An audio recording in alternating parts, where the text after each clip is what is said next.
Hello everyone, today I'm here to share with you all of the books I'm excited for that are releasing this fall. So I've done this video a lot on my channel, especially throughout the years, and especially this year. I did a whole video at the very beginning of 2020 talking about all the books I've been excited about that are releasing this year, and then I kind of break it up seasonally. So I've done a spring one, I've done a summer one, and here we are for the fall, aka the rest of 2020.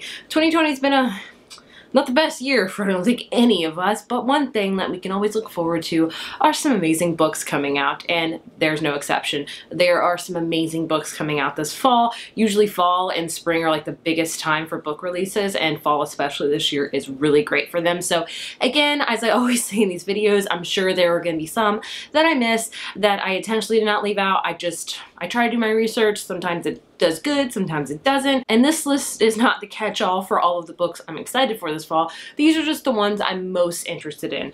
Also, I've tried to do my research on what they're about, but I'm sure not a lot of them I'm not going to be the best about. But either way, these are the books I'm really excited for this fall. By that, I mean from September to December, even though December's technically winter, but we're just going to use it throughout the remainder of 2020. Hopefully that's okay.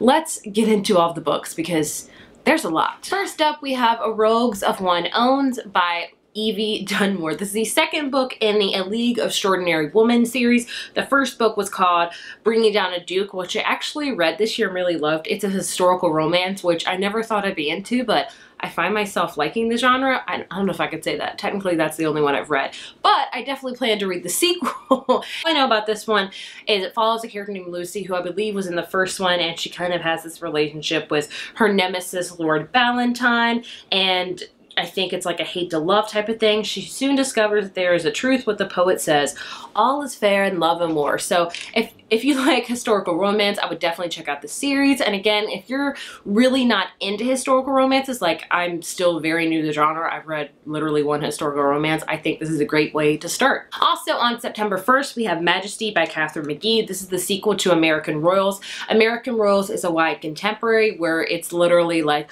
what if America had royalty, like with George Washington and all this stuff, and we follow a plethora of characters. It's like Gossip Girl meets royalty. It's addicting. It's like a soap opera CW show. I really enjoyed the first book, so I'm very excited to see where the second book is gonna go. Also on September 1st, we have The Black Kids by Christina Hammonds Reed. This is a YA historical / contemporary. We follow a character named Ashley Bennett, and this is the year 1992, and it takes place in Los Angeles, and everything changes one April when officers are acquitted after beating a black man named Rodney King, and suddenly Ashley's not just one of the girls, she's one of the black kids. So she's trying to navigate with that, with trying to, you know, fight injustice all the way going to school and dealing with this. So it's going to be a very, you know, hard-hitting, important book, that's for sure, and I'm excited to read it. Also on September 1st, it's a big release day, is Recommended for You by LaRue Silverman. This is another YA contemporary, and this one says it's pitched as To All the Boys I've Loved Before It meets You've Got Mail, which I'm sold. So we follow a character named Shoshana who works at Once Upon, her favorite local bookstore, and her boss announces a holiday bonus to the person who sells the most books. So she sees it as an opportunity to fix her car if none of her other problems. The only person standing in her way is this new hire named Jake. And Jake is an affront to everything Shoshana stands for. He doesn't even read, which I'm sure she's like, what the heck, why are you working at a bookstore? But somehow his sales start to rival hers. Jake may be cute, really cute, and he may be an eligible Jewish single, but somehow he's also the enemy. But as the competition intensifies, Jake and Shoshana grow closer and realize they might be more on the same page than either of them expects. So again, another kind of hate to love book set in a bookstore. Like, yeah, I'm excited for it. I love an ooey gooey YA contemporary book any day of the week that ends with Y. Next up, we have Anxious People by Fredrik Backman, by one of my favorite authors of all time. He's a Swedish author. This is his newest release, and I don't know much about it, and I kind of want to keep it that way because either way, I think I'll really enjoy it. So all I know is about this one, it's by the note. It's full of surprises, humor, and emotion and wisdom. This is a poignant comedy about a crime that never took place, a would-be bank robber who disappears into thin air, and 8 cantankerous strangers who find that they may have more in common than they ever imagined. Other people may seem like the source of all of our problems. It turns out other people are also the only solutions. So this is a book that speaks to men and women, to the young and not so young. It sneaks upon you. What starts like a caper grows deep and richer and more profound with every turn of the page. So it sounds really awesome. I'm very excited for it. I love his books. My favorite of his is definitely Beartown, A Man Called Uwe. I can't say enough about it. I'm very excited to read it. On September 15th, we have When No One Is Watching by Alyssa Cole. Alyssa Cole is mostly an adult romance writer, and I've never read any of her books, so it's going to be very interesting for, I think, people that love her romance books to read a thriller by her, because she's completely changing genres. But for me, I'm reading her genre switch for the first time, and then I plan to read her romance. I don't know. I just heard about this book and I was like, this sounds really interesting. So this is Rear Window meets Get Out in this gripping thriller. So it's about a character named Sydney who is Brooklyn born and raised, but her neighborhood is being erased before her eyes. For sale signs are popping up everywhere and the neighbors that she knew all life are disappearing. And so she decides to do this walking tour of her neighborhood called Displaced, A People's History of Brooklyn, and finds an unlikely assistant in her neighbor, Theo. But when they dive into the history of this neighborhood and try to save it, they learn that the neighbors have not been moved to the suburbs after all, and the efforts to revitalize the community may be more deadly than advertised. When does coincidence become conspiracy? And where do people go when gentrification pushes them out? So this one obviously is a thriller that has to do with a lot of important topics, gentrification and things like that. So I am very excited to read it because it's going to be a thriller, like kind of like Get Out, where it obviously has a lot of, you know, real life things weaved into it. I've not seen Get Out because I can read scary things. I can't watch scary things. That's just how I am. Also on September 15th is The Roommate by Rosie Dannon. This is about a character that kind of moves away from all of her brothers and stuff, and she moves in with this guy who is a male escort, and things escalate. It's a romance book, and that's all I'll say about it. I'm actually currently reading as I'm filming this, so I don't want to say much about it, but I am enjoying it, and I am looking forward to its actual release. Also on the 15th is Don't Look For Me by Wendy Walker. So this one, the only thing it says on Goodreads is the greatest risk isn't running away, it's running out of time. The car abandoned miles from home, the note found at a nearby hotel, the shattered family that couldn't be put back together. They call it a walk away. It happens all of the time. Women disappear, desperate to leave their lives behind and start over. But is that really what happened to Molly Clark? Dun dun dun. I threw that in there for you guys, obviously. So I haven't read a Wendy Walker book yet, but here's to hoping I'll read this one. Also on the 15th, good gracious, September is proving to be a very tedious month of reading for me, is Horrid by Katrina Leno. I've read a couple of her other books and really enjoyed them, and this cover is whoa. This one is about a character named Jane who, her father dies and her mom moves to this dreary old dilapidated house in Maine where her mother grew up.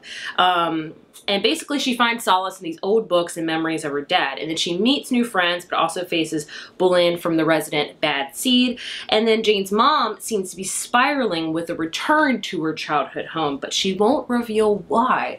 And then Jane discovers the storage room her mom has kept locked isn't for storage at all.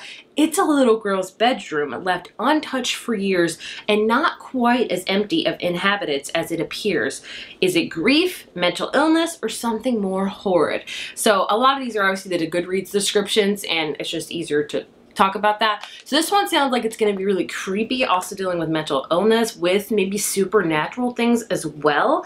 I'm not sure, but I am very excited to read it, and it sounds like it's going to be a great book to read in October, even though it's being released in September. Next up, we have Legendborn by Tracy Dion, and this one also comes out on September 15th. There's not a lot of YA fantasies on here because I just haven't been reading a lot this year or lately. So this one really intrigues me though. First of all, I love the cover, but it also says it's filled with mystery and an intriguingly rich magic system. It's a contemporary fantasy, which makes me even more excited to read it because when it's like a lighter fantasy, I'm very much more drawn to it because I do love fantasy, but sometimes it just gets too like, the magic system gets really intense, things get intense, I got to learn all these things, and I guess I'm just not smart enough for that anymore, but either way. So this one says it offers the dark allure of City of Bones with a modern day twist on a classic legend and a lot of southern black girl magic. Sounds like a winner in my book. We're still in September, folks. We have Vampires Never Get Old by a whole bunch of authors coming out on September 22nd. If I sound excited about it, because I am, because you know your girl loves some vampires. Dare I say I am obsessed with them. So this one has a whole bunch of authors, like I said, Samir Ahmed, Danielle Clayton, Zordada Cordova, Natalie C. Parker, Tessa Groton, V.E. Schwab, a whole bunch. Obviously, this is a whole bunch of stories about vampires, and I'm glad vampires are making a comeback because I am here for it. Needless to say, I am like stoked for this book, like so excited. On the 22nd, we have Well Played by Jen DeLuca. This is the sequel / companion novel to Well Met. So in this book, we follow a character named Stacy, who was in the first book. She was like the bar wench in this Renaissance fair, so it follows her love story as well, and I'm very excited for it. If you are not into Renaissance fairs, which I'm really not, I would recommend reading this series because it's gonna make you fall in love with them for sure. On September 22nd, we have Far From Normal by Becky Wallace, another YA contemporary. This is about a character named Maddie who lands a summer internship with a sports marketing firm. She finally has a chance to crawl out of her genius brother's shadow because she's always been known as like the sister of the smart boy. That's her brother. But her nickname is Calla Maddie for a reason, and when the company tasks her with repairing the image of teen soccer star Gabriel, she wonders if she set herself up for embarrassment. Gabriel is a tabloid magnate who's best known for flubbing Italy's World Cup hopes. As Natalie works with him to develop a pleasant and friendly content for social media, she also learns that he's thoughtful. So basically, I think it's kind of like a hate to love, but also with a summer marketing job. I don't know. It sounds adorable. The cover's adorable. That's all I need to know. And then on September 29th, we have A Deadly Education by Naomi Novik. So Naomi Novik, I've tried reading one of her books, Spinning Silver, and I got to about a quarter of the way through, and I DNF'd it sadly. And that's because it was just really slow. I love the writing so much, which is why this is on this list. I want to attempt to read another one of her books, and maybe it'll be really good and it'll be fast paced, maybe, I don't know. But this one sounds like amazing. It's basically set the Scholomance, a school for the magically gifted where failure meets certain death for real, until one girl, Elle, begins to unlock its many secrets. And basically, it says the problem, her powerful dark magic might also kill all the other students. It sounds really good. I know it's going to be beautifully written because she is very talented with that, but I think my problem with her books are they're just very tedious and slow, but this one just sounds so good and I really want to love it, and I hope I will. And then lastly, in September, we have The Ties That Tether by Jane Igaro. So this one is a romance book, but about a Nigerian woman who falls for a man she knows will break her mother's heart. She must choose between love and her family because her family wants her to marry a Nigerian man, but that's not who she's fallen in love with. So it's all about the choice of family or love. And it sounds like it's going to be a very romantic book, but also a very hard-hitting book when it comes to family and things like that. Moving on to October. On October 6th, we have A Cuban's Girl's Guide to Tea and Tomorrow by Laura Taylor. So this one is about a character named Lila who is a teenage master of Cuban cuisine. I can talk today. And she is eager to inherit her family's bakery along with her sister, but between spring and graduation, Lila's abuela dies, and her best friend abandons her, and her longtime boyfriend dumps her, so it's not a good time for her, obviously. So her parents defy her wishes and entrust her summer to family and the Winchester, England Inn. Even though she's given a space to cook at the inn, she longs for Miami, the seat of her Cuban roots. Being a Miami Cuban baker is her glorified past and destined future, forward by years of training by her loving abuela. So this is about, like, she's lost a lot of things. Her family sends her to this inn to cook, and I think she's going to learn a lot about her history there and things like that. So it sounds like it's going to be an amazing book full of family, culture, and food, which are all winners in my book. Then on October 6th, we also have The Invisible Life of Addie LaRue by V.E. Schwab. This is her newest release, and this is set in 1714. In a moment of desperation, a young woman makes I don't know what this word is, bargain to live forever and can be cursed to be forgotten by everyone she meets. Thus begins the extraordinary life of Addie LaRue. She learns how far she will go to leave her mark on the world, but everything changes when nearly after 300 years, Addie stumbles across a man in a hidden bookstore and he remembers her name. So it sounds really interesting. I don't know why I'm getting a Benjamin Button vibe right now, but I am. I don't know, but either way, I love E. Schwab's writing and I love the majority of her books, so I'm very excited to read this one. Also coming out on October 6th, I think, I forgot, spoiler alert, by Olivia Dade, a romance novel. So this is about a romantic comedy set in the world of fan fiction in which a devoted fan goes on an unexpected date with her celebrity crush who's actually secretly posting fan fiction of his own.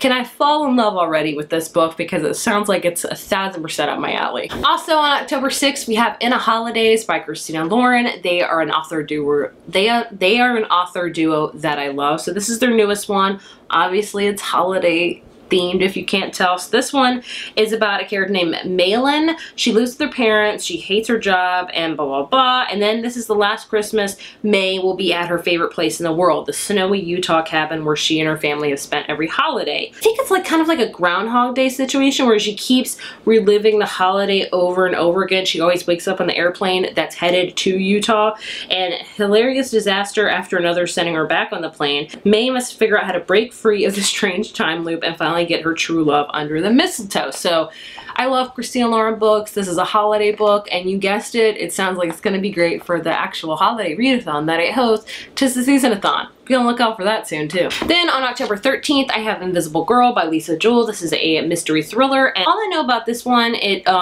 basically is a teenage girl goes missing, and the police begin their investigation, and they question this one teenage boy and things like that. With thrillers, I try to go into them not knowing much, and I've read a few of her books before and have really enjoyed them. Next up, I have The 12 Dates of Christmas by Jenny Bayless coming out on October 13th. There's a lot of holiday books this year, which makes me so excited for the readathon. So this is about a girl named Kate Turner who moves back home to help out her dad, but here she is still 4 years later baking for her friend's cafe and designing fabric in her home, and then her friend signs her up to these local 12 Dates of Christmas campaign, and on over 12 dates she encounters the best and the worst traits of the male sex with her childhood friends and the whole village keeping tabs. I love Christmassy themed books, if you can't already tell.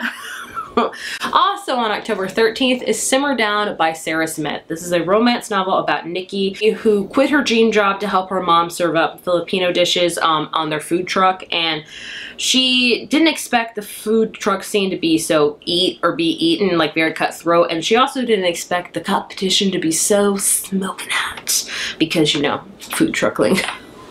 But she has faced, so basically it's about her meeting this guy named Callum Jones, who he is very, very rude and he's British, but of course things happen. It's gonna be hate to love with food involved, and I'm there for that. Then on October 27th, we have Love Your Life by Sophie Kinsella, one of my favorite chick lit authors. So this one is about a character named Ava who thinks that love is found in the real world, not on apps and things like that. She doesn't believe in any of that stuff. So she decides that she is going to like put love on hold. Then she goes on this writer's retreat in coastal Italy where she is a writer as well. And they're not supposed to reveal their names or anything about themselves.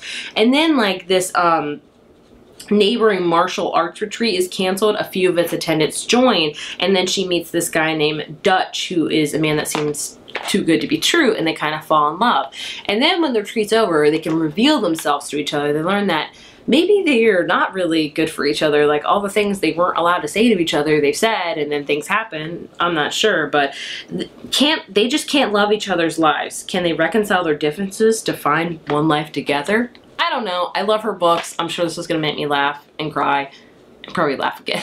Moving into November is Instant Karma by Marissa Meyer, coming out on November 3rd. About a character named Prudence who goes out on a night with her friends, and then she wakes up with the suddenly ability to cast instant karma on those around her.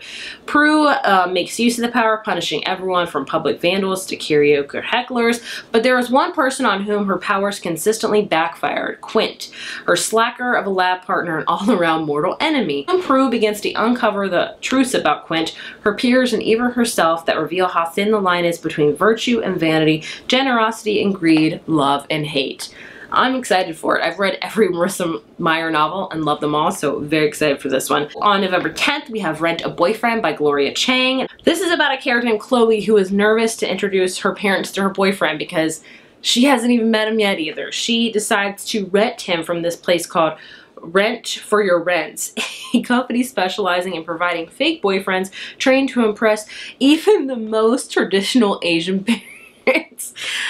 So she meets a guy named Drew, and Chloe rents Drew. The mission is simple: to convince her parents, you know, things like that. But when Chloe starts to fall for the real Drew, who unlike his fake persona is definitely not rent-worthy, her carefully curated life begins to unravel. This sounds so adorable, and I'm so excited for it, as I will always say with all of these. Next up is Love and Olives by Jenna Evans Welch. This is the third book in her kind of Love and Gelato series, and this one we follow a character named Liv, who doesn't have a lot of memories with her father, but her father decides to invite her to Greece, where they like really look into Atlantis, because they were really into that when they were younger. So it's kind of all about that. And goodness me, who else remembers the Disney movie Atlantis? Severely underrated. This book sounds really awesome. It was supposed to be released in the summer, but it got pushed back to the fall. Much like Jason Lucky by Jen Bennett. This one was supposed to come out in May. It's now being released on November 10th. This one is about a character named Josie, who's a photographer. She moves to New England and work at a bookstore, and then she meets a guy named Lucky, and things happen from there. I've read all of her books, really enjoyed them all. Next up, in November 24th, we have Ready Player 2 by Ernest Cline. If you don't know, Ready Player 1 was a very popular book, very popular movie. There's apparently a sequel that there's no information about, so we'll see. I'm excited for it, also very apprehensive at the same time. We'll see. Next up on November 24th is The King of Elfhem by Holly Black. So this is an illustrated addition to the the Folk of Air trilogy, I should say, from the point of view of Carden, and I believe this is like all of the details before Cruel Prince, and it's all illustrated, and I really enjoyed that trilogy, so any chance for more Carden, I'm there for. And lastly, in December, we have just a few books. We have A Sky Beyond the Storm by Saba Tahir coming out on December 1st. This is the fourth and final book in the Ember and Ashes series. I said I don't read a lot of YA fantasy, but that is one series I love and adore, and I am so excited for this one. My favorite of the series has been the last one, A Reaper at the Gates, and I'm very excited to see how this is all going to tie up. I think she's going to make us cry. I think there are characters that are probably going to die, and I think it's going to probably end up being very bittersweet. I'm so excited, yet so nervous. Don't break my heart, Saba Tahir.